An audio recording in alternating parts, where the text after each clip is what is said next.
ওই ভিটাই কোন শালায় রে?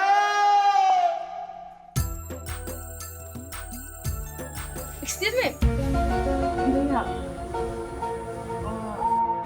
ছোটবেলায় দাদির মুখে শুনছি গাছতলায় ভূত পেতনি থাকে। এই তো দেখি স্বয়ং পরি এসে হাজির। ভাইয়া আপনি কিছু বললেন? না কিছু না। আচ্ছা ভাইয়া এখন কয়টা বাজে একটু বলতে পারবেন? আসলে আপা আমার ঘড়ির টাইম ঠিক নাই। ঘড়ির টাইম ঠিক নেই তাহলে ঘড়ি কেন হাতে রাখছেন? না আসলে ঘড়িটা আমার এক্স গার্লফ্রেন্ড উপহার দিয়েছিল তো স্মৃতি হিসেবে রেখে দিচ্ছি। ও আচ্ছা, তার মানে আপনি আপনার গার্লফ্রেন্ডকে খুব বেশি ভালোবাসতেন? না মোটেও না। তাহলে ঘড়ি হাতে নিয়ে ঘুরছেন কেন? আসলে রাস্তাঘাটে যখন চলি কোনো সুন্দরী মেয়ে দেখি ঘড়ির দিকে তাকাই আর ভাবি কোনো ছলনাময়ের প্রেমে পড়া যাবে না। আচ্ছা আপনার হাতে তো ফোন আছে, দেখেন না কয়টা বাজে। ও, এই ফোনে ব্যাটারি নাই। হয়েছে কি এই ফোনটা আমার আর এক গার্লফ্রেন্ড উপহার দিয়েছিল। ফোন সাথে রেখে রাস্তায় মেয়ে দেখলে কি ভাবেন? এই ফোনটা সাথে রাখছি কারণ হলো রাস্তাঘাটে যখন সুন্দরী মেয়ে দেখি এই ফোনটা দেখি আর ভাবি যে কোনো বারাবাতারি প্রেমে পড়া যাবে না। আপনার এতগুলা গার্লফ্রেন্ড আর আপনি তাদেরকে 12 হাতেরই বলছেন?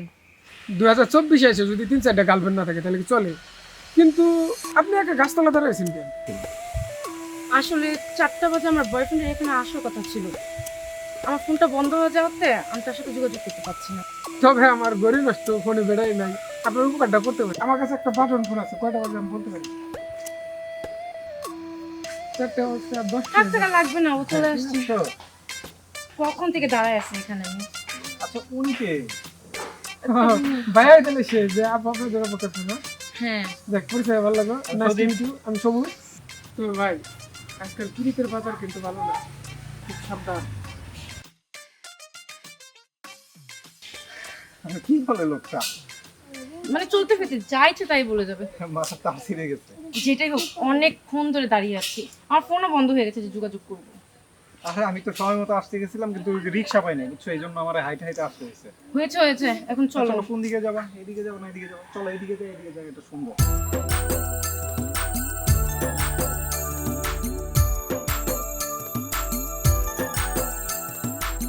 পীড়িতের বাজার ভালো না রে মামা, পীড়িতের বাজার ভালো না।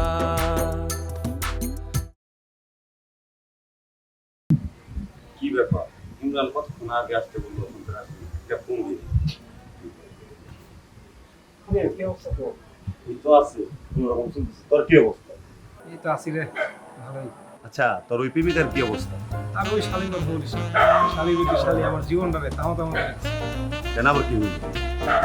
জামাই বিদেশ থাকে, আমারে বলে নাই কিছু। তোর মুরগি বানাইতেছে, বুঝছো? কি বলবি বাবা? হ্যাঁ হ্যালো, হ্যাঁ কোথায় তুমি? এই তো আছে একটু বাইরে। কেন কিছু বলবা? 7 তারিখে ফ্রি আছো? 7 তারিখে? এটা তুমি কি বলতেছো? এত প্রশ্ন করো কেন? 7 তারিখে বাড়িতে কেউ নেই, তোমার আসতেই হবে।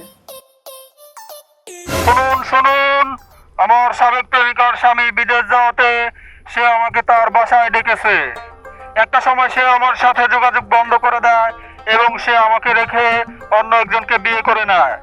এখন আমি তার ডাকে সাড়া দিয়ে তার বাসায় গেলে সেটা কি ভালোবাসা হবে নাকি পরকীয়ার অন্তর্ভুক্ত হবে? অভিজ্ঞদের পরামর্শ চাই। শুনুন শুনুন, আমার সাবেক প্রেমিকার স্বামী বিদেশ যাওয়াতে সে আমাকে তার বাসায় ডেকেছে। একটা সময় সে আমার সাথে যোগাযোগ বন্ধ করে দেয় এবং সে আমাকে রেখে অন্য একজনকে বিয়ে করে নেয়। এখন আমি তার ডাকে সাড়া দিয়ে তার বাসায় গেলে সেটা কি ভালোবাসা হবে নাকি পরকীয়ার অন্তর্ভুক্ত হবে? অভিজ্ঞদের পরামর্শ চাই। উফ, আজকে মাইকিং করতে করতে গলাটা শুকিয়ে গেছে। যাই এক কাপ চা খেয়ে আসি, সময়ও নাই বেশি।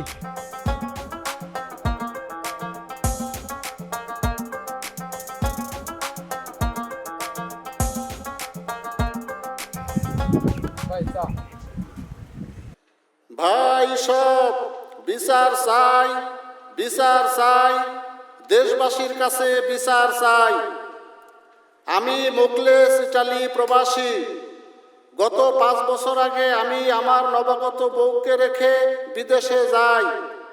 গত সপ্তাহে আমি ইটালি থেকে দেশে আসি এবং আমার শ্বশুর বাড়ি যাই। শ্বশুর বাড়ি গিয়ে আমার বউয়ের কোলে 2 বছরের ফুটফুটে ও নাতুস নুতুস বাচ্চা দেখতে পাই।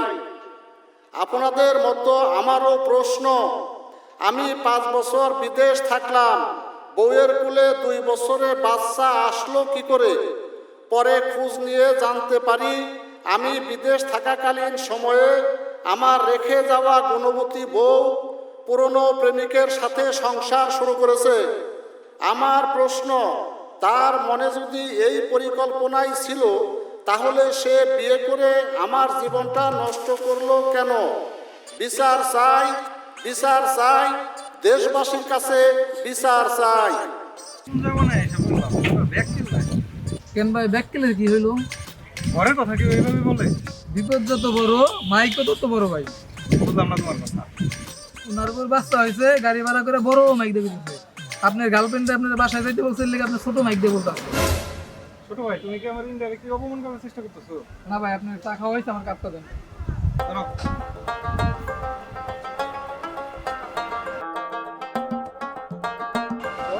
কি ব্যাপার, তোমার ফোন রিসিভ করো না কেন? আরে আমার ফোন সাইলেন্ট, আমি বুঝি নাই। সাইলেন্ট থাকবে, আমি ফোন করলে তোমার ফোন সাইলেন্ট থাকে, তুমি ব্যস্ত থাকো। ভালোই কাহিনী শুরু করছো না? আরে এনে বাগানোর কি হলো? আমার ফোন সাইলেন্ট ছিল, আমি এই জন্য বুঝি না। আর তুমি যে আমার টেক্সট করছো আমি সেটাও দেখি নাই। বলো কেন, আমি কি করবো? বলো মানে, তোমার কি মনে নেই? কি আবার আজকে না দেখা করার কথা? আচ্ছা, সেটা আমার মাথায় আছে। আসার সময় কিন্তু ফার্মেসি হয়ে আসবে। হ্যাঁ, তো আমি এই যে যাওয়ার পথে আমি সেটা তারপরে আসবো। হ্যাঁ, আমি ঠিক আছে, আমি আসতে তুমি রেডি হবো।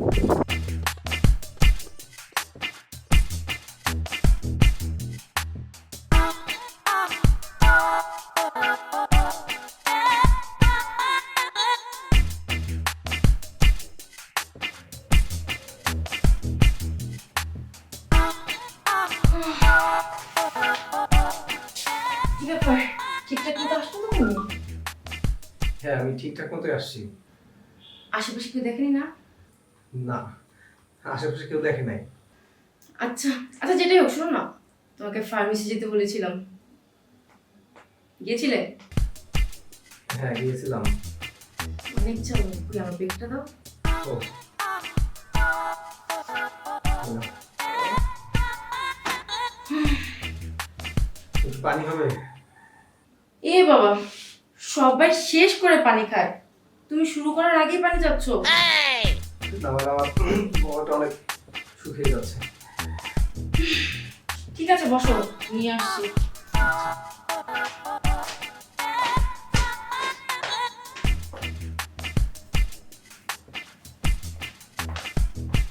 এই নাও তোমার পানি, আস্তে আস্তে।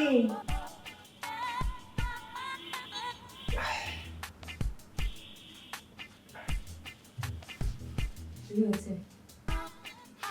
আমার ভালো লাগতেছে না, কেমন জানি। হয়েছে হয়েছে, ভয় পাওয়ার কিছু নেই, এখানে শুধু তুমি আর আমি, আর কেউ নেই। তারপরেও যদি কেউ জেনে যায়? ও আচ্ছা, মানে এখন তোমার ভয় হচ্ছে? তুমি যদি সত্যিকার আমার ভালোবাসতে না, এগুলো বলতে না, মানুষকে ভয় পেতে না। আরে না না, আমি তোমাকে অনেক ভালোবাসি, কিন্তু যদি কেউ জানে তাহলে কি হবে? সেটাই তো, মানুষের ভয় তোমার মধ্যে না, যদি ভালোবাসতে এই ভয়টা থাকতো না। তুমি ভাগ করো কেন? বুঝলে তো? আবার এই সময় কি আসছে? তুমি একটু বসো দেখি। তো কে আসলে এখন? তুমি বসো। পীড়িতের বাজার ভালো না রে মামা, পীড়িতের বাজার ভালো না। পীড়িতে সুখ পাইলাম না রে মামা, পীড়িতের বাজার ভালো না। পীড়িতের বাজার ভালো না রে মামা, পীড়িতের বাজার ভালো না। ওগো তুমি? হ্যাঁ আমি আমি আসাতে খুশি হও নাই? খুশি হবো না কেন, অনেক খুশি হয়েছি। কিন্তু তোমার তো 2 বছর পর আসার কথা ছিল না? হ্যাঁ, আমার 2 বছর পরে আসার কথা ছিল, কিন্তু হঠাৎ করে অফিসটা 3 মাসের জন্য বন্ধ হয়েছে। তাই ভাবলাম দেশে থেকে ঘুরে আসি আর তোমাকে একটা সারপ্রাইজ দেব। হ্যাঁ, অনেক বড় একটা সারপ্রাইজ দিল। তা তুমি আসতে কোনো অসুবিধা হয়নি না? না আমার এ কি আপনি? আমার বাসা থেকে বের হলেন? ওকে চোর ডাকাতে হবে। আপনি এখানে কি করে আসছেন? বাহ, তুমি তো খুব সুন্দর কবিতা সাজিয়েছো, ভালোই কবিতা পারো দেখি। কবিতা মানে? আর ভাই আপনি কে? আমি এই বাড়ির মালিক আর এটা আমার বউ। ও বুঝতে পারছি, আপনি সেই অবাগা। বলছেন আপনি তো? শুনেন ভাই, আপনি ডিভোর্সের জন্য রেডি থাকেন। ইয়া এটা কি বলে? এই তুমি ওনার কথা কান দিও না। এ কি আপনি এখানে কেন কি? তুমি আমাকে বলছিল না তোমার হাজবেন্ড বিদেশ থেকে আসার পরে তাকে তুমি ডিভোর্স দিয়ে আমাকে বিয়ে করবে? এই ফালতু বকবাস করবেন না তো। আমি আপনাকে চিনি না, এসব কেন বলছেন? এই তুমি ওনার কথা বিশ্বাস করবে না। বাবা বাবা, তুমি এখন আমাকে চিনো না? হ্যাঁ, তুমি যেটা বলছো সেটা শুনছি। তোমাকে দিনের পর দিন রেস্টুরেন্টে খাওয়াইছি, শপিং করে দিছি। এই যে জামাটা পরে আছো না, জামার টাকায় পরে আছো, আর এখন তুমি আমাকে চিনছো না? হ্যাঁ, তুমি তো 2 দিন পর তোমার হাজবেন্ডকেও চিনবা না। হ্যাঁ, তুমি তো একটা লোভী, তুমি টাকার জন্য সব করতে পারো, এখন তুমি আমাকে চিনো না। তুমি ওনার কথা কান দিও না, এসব কিচ্ছু না। শোনো, তুমি থাকো, তোমার সাথে আমি আর নাই। তুমি আমাকে ফোন করবে না। আমার সব টাকা তোমার পিছনে আমি নষ্ট করছি। আমি আগে জানলে তোমার সাথে জীবনে মিশতাম না। তোমার মতো একটা লুবি স্বার্থপর মেয়ের সাথে আমি মিশতাম না। ভাই, আপনাকে বলে দিলাম, আপনি এই মেয়ের সাথে কখনো সুখী থাকবেন না। থাকো তুমি। তুমি ওর কথা বিশ্বাস করবে না। আমি জানি না কিভাবে আমার তার এগুলো হয়ে গেছে। আমাকে মাফ করে দাও প্লিজ। কি করে এতটুকু আগিয়ে গেলাম জানতাম না। আর স্বামী যখন প্রবাসে যায় কত কষ্ট করে এই মাথার ঘাম পায়ে ফেলে, কত পরিশ্রম করে তোমাদের দুটো টাকা ভাটায়, আর সেই টাকা কিনা তোমরা অপচয় নষ্ট করো। তোমাদের মাফ করে দিলে আমাদের মতো প্রবাস ভাইদের দুর্নাম হবে, বুঝতে পারছো? আমাকে মাফ করে দাও প্লিজ। আরো আবার আমার জানি এগুলো। ঠিক আছে রিয়া, চলো আমরা আবার নতুন করে সংসার করি।